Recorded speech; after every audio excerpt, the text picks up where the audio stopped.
We're back with more of this week's edition of Sun Devil Extra from the Mountain America Credit Union Sun Devil Radio Network. I'm Tim Healey, your host. Glad you joined us this week.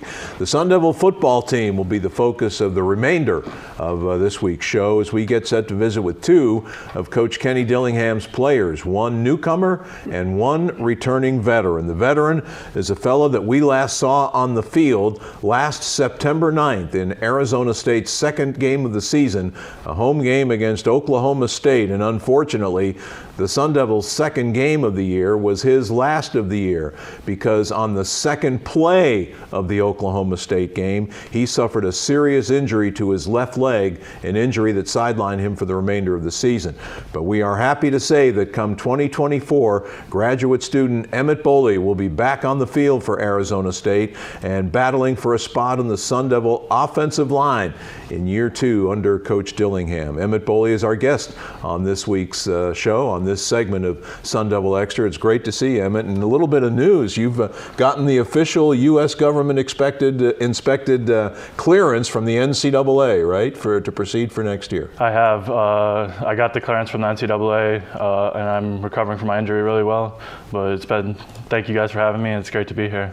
Tell us a little bit about what this last year has been like for you. First of all, just go back to the injury. That was not a pretty sight when you went down. What was the extent of the injury and the process you've had to go through to rehabilitate the injury? Well, we're almost about 6 months out now from the date of injury, so it's been a long 6 months to say the least.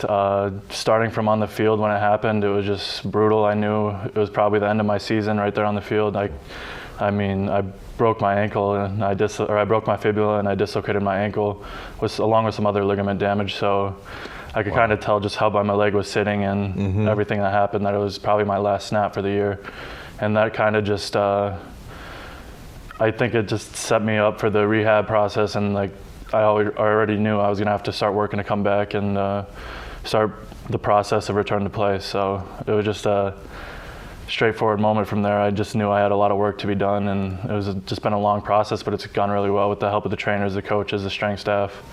It's just been I think everything happens for a reason, so I'm not gonna dwell on the injury or anything, but I think it'll help me in the long run. Yeah.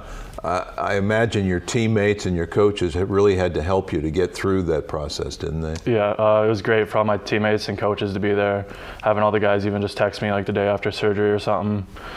It just felt good to be surrounded by a good group of guys and just have the trainers there helping me every day, just rehab a couple hours a day every day for however many months, and then we're on the upside now, so it feels pretty good.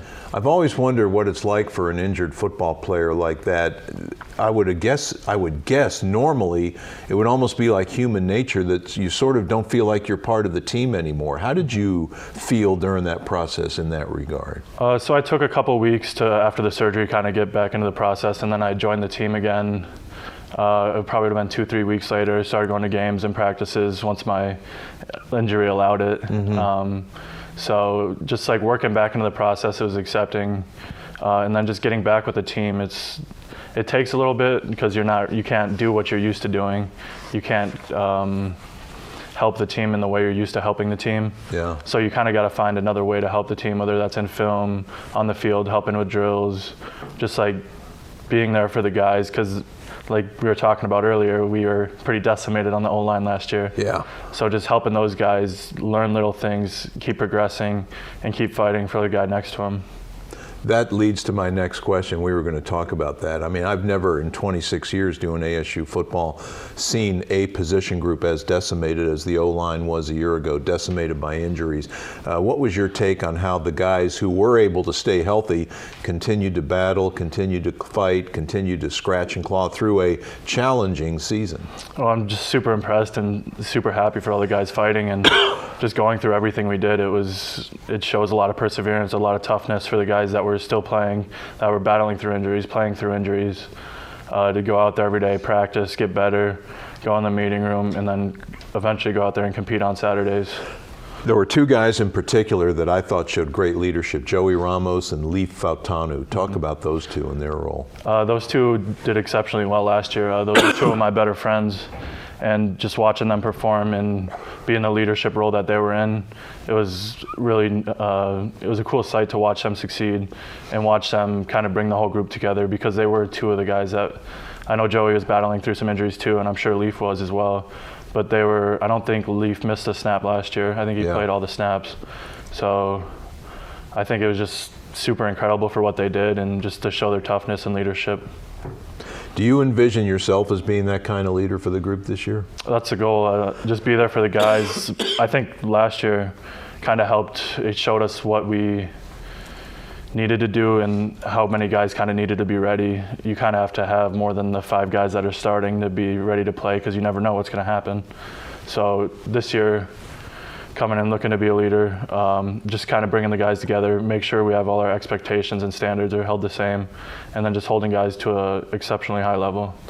You came to Arizona State a couple of years ago as a transfer from a Division III school, Northern State, in your home state of South Dakota. What were the biggest adjustments transferring and transitioning from D3 to Power 5? It was a D2 school. Oh, I'm sorry. Yeah, you're fine, no problem. In the Northern Sun Conference, NSIC. So I came here about 2 years ago exactly. And then just the speed of the game, just playing against better athletes, just you kind of see everything. Not that the Division II athletes or anything were any worse, but you have a more well-rounded, you have a whole team full of very skilled college football players. And I think that would kind of be the big difference, was just like there's a whole roster full of guys that want to compete and the guys that can play. And then it'd be the top level guys as well. Yeah. So the best is better than what I saw. So just progressing, continuing to get better in run blocking, pass blocking, scheme, knowing what's happening next to me, learning the defense, pressures, coverages, just how they align in the box, and stuff like that. So I think the transition went pretty well. I think so. It's been a good transition, and I think it went really well. Yeah, I think it has too.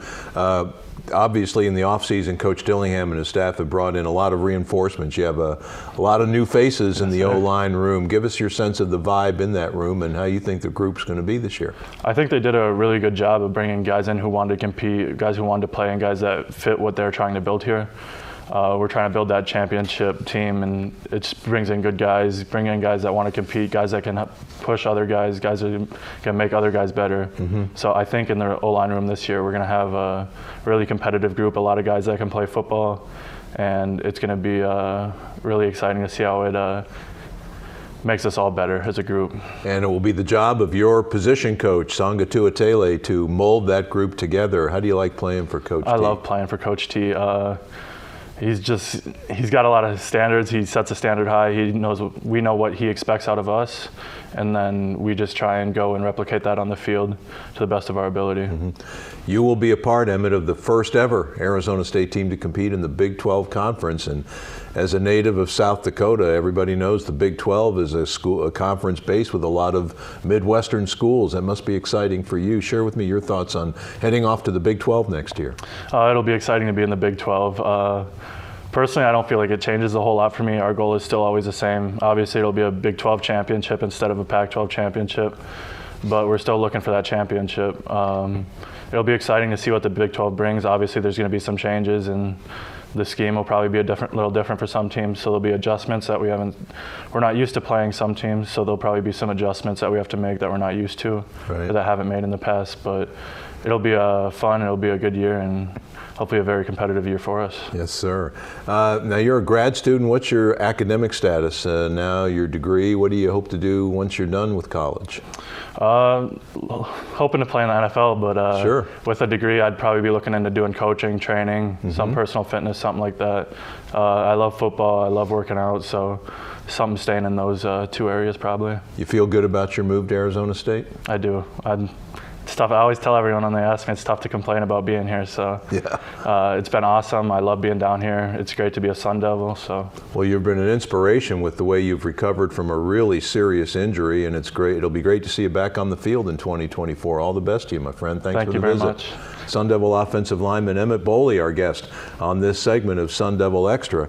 Coming up, we'll close out this week's show with a visit with a one-time Arizona Wildcat who is now an Arizona State Sun Devil. New ASU defensive lineman Jacob Rich Kongaika will drop by for a visit when we return in a moment. This is Sun Devil Extra from the Mountain America Credit Union Sun Devil Radio Network.